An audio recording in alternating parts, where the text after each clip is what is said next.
Welcome to Bike Update, the channel where we break down the newest motorcycles, mini bikes, and powersport releases.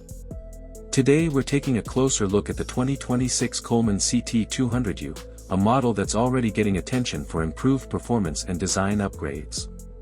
Overview of the 2026 CT200U. The 2026 Coleman CT200U continues the brand's tradition of offering a simple, rugged, and affordable mini bike, but this year's model arrives with a more refined engine response, improved handling, and subtle durability enhancements. Coleman kept its classic look, but added tuning and efficiency adjustments aimed at delivering smoother acceleration and better long-term reliability. Engine and performance. The heart of the 2026 CT200U is its updated 196 cubic centimeters engine, designed to run cleaner and cooler under extended riding. Riders will notice more responsive throttle input, reduced vibration, and a noticeably steadier idle. While top speed remains in the familiar range, the improved torque curve makes the bike feel stronger on trails, hills, and uneven terrain. Ride quality and handling. Coleman put effort into tightening the overall ride feel.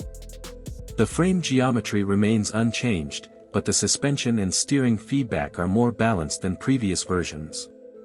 Combined with upgraded grips and a better brake response, the 2026 CT200U offers a more controlled experience, especially during longer off-road rides. Durability and maintenance. The 2026 model includes reinforced weld points, better chain alignment from the factory, and a revised clutch assembly designed to withstand more frequent riding. Routine maintenance has also become more straightforward, thanks to easier access to the air filter, carburetor, and chain tensioning components. Who this bike is for? The 2026 CT200U is ideal for beginners, casual riders, campers, and anyone who wants a reliable mini bike for trails or recreation without spending big. It's simple to maintain, inexpensive.